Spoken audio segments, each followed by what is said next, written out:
Hi friends, welcome to பசுமை சமையல். இன்றைக்கி நம்ம பார்க்க போகிறது வந்து ஒரு ஸ்நாக் ரெசிபி தான் பார்க்க போகிறோம். ப்ரொக்கோலியில் கட்லெட் பண்ணியிருக்கேன்.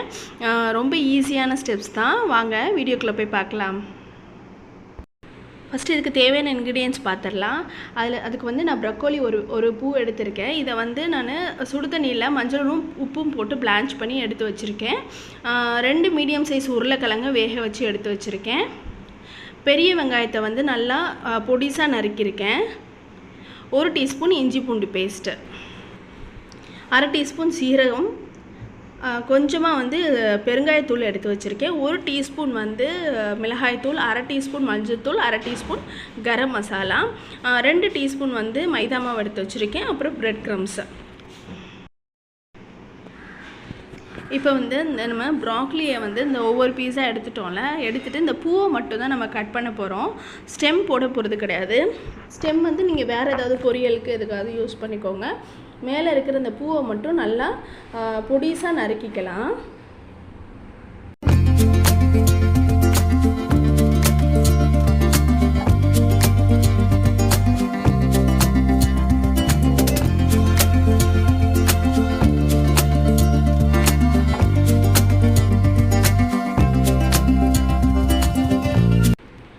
ஒரு கடாயில் வந்து 2 டீஸ்பூன் போல் ஆயில் ஆட் பண்ணிக்கிறேன்.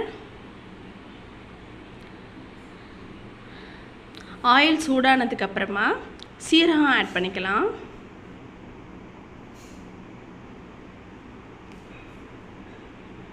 இப்போ வெங்காயத்தை பொடிசாக நறுக்கியிருக்கேன்ல, அதையும் ஆட் பண்ணி நல்லா வதக்கிக்கலாம்.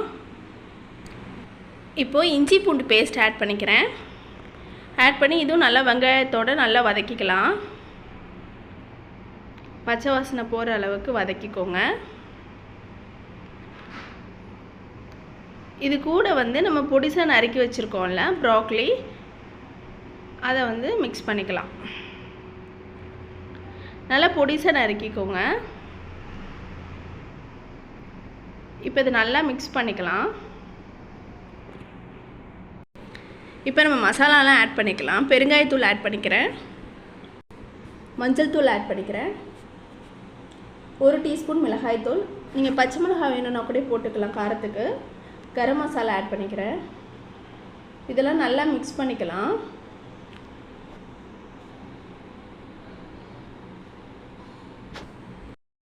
இது கூட நம்ம வேக வச்சு மசிச்சு வச்சுருக்கோம்ல உருளைக்கிழங்கு, அதையும் ஆட் பண்ணி நல்லா இதோட மிக்ஸ் பண்ணிக்கலாம்.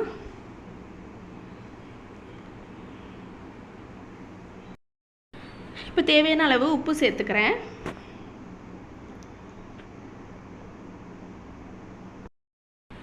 இப்போ இது நல்லா ஆறிடுச்சு. இப்போ இதை வந்து நம்ம கையால் கூட நல்லா மசிச்சு விட்டுக்கலாம்.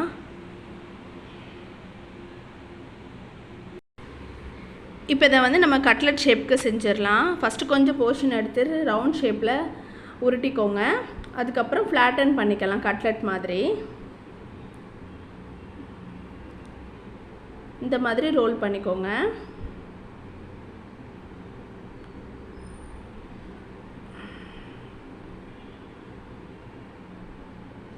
இந்த மாதிரி எல்லாத்தையுமே நம்ம செஞ்சிடலாம்.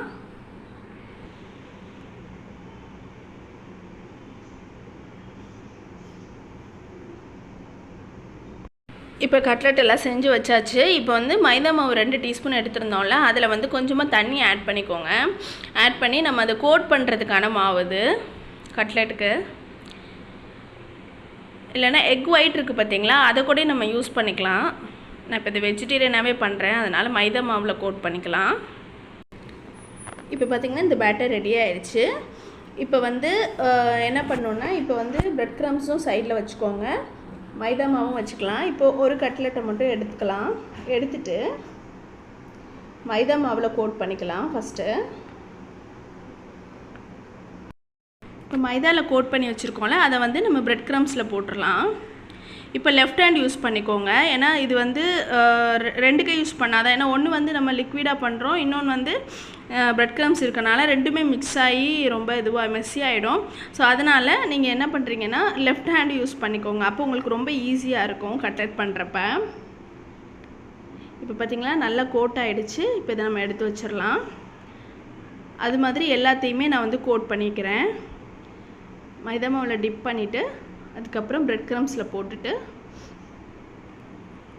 இதையும் கோட் பண்ணி வச்சுக்கலாம். இந்த மாதிரி நம்ம கோட் பண்ணி வச்சுட்டு கூட நம்ம ஃப்ரிட்ஜில் ஸ்டோர் பண்ணி வச்சுட்டு நெக்ஸ்ட் டே கூட நம்ம வந்து கட்லெட் ஃப்ரை பண்ணி கொடுக்கலாம் கிட்ஸுக்கு, லஞ்ச் பாக்ஸுக்கு, ஸ்நாக்ஸ் பாக்ஸுக்கெலாம். இப்போ பார்த்திங்கன்னா நான் நல்லா ஃபுல்லாக கோட் பண்ணி வச்சுட்டேன். இப்போ இதை வந்து நம்ம வந்து ஷாலோ ஃப்ரை பண்ண போகிறோம். இப்போ தோசைக்கல்லில் வந்து நான் 2 டீஸ்பூன் வந்து ஆயில் ஆட் பண்ணியிருக்கேன். அதில் வந்து நம்ம கட்லெட்டை ஒன்றா வச்சிடலாம். மீடியம் ஃப்ளேம்லேயே வந்து குக் பண்ணுங்கள், ஏன்னா சீக்கிரம் வந்து கரிஞ்சிரும். பிரெட் க்ரம்ஸ்லாம் போட்டிருக்கோம்ல, அதனால் சீக்கிரம் கரிஞ்சிரும். அதனால் மீடியம் ஃப்ளேம்லேயே வச்சு இல்லைன்னா லோ ஃப்ளேமில் கூட வச்சு குக் பண்ணிக்கோங்க. ஃபஸ்ட்டு ஒரு சைட் குக் ஆனதுக்கப்புறமா திருப்பி போடுங்க.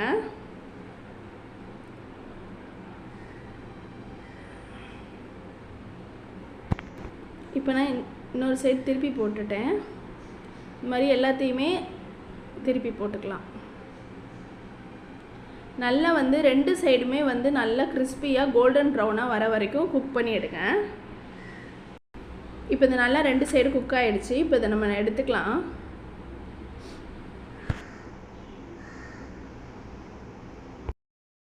Okay friends, broccoli cutlet ready ஆயிடுச்சு. கண்டிப்பாக இது எல்லோரும் வீட்டில் ட்ரை பண்ணி பாருங்கள்.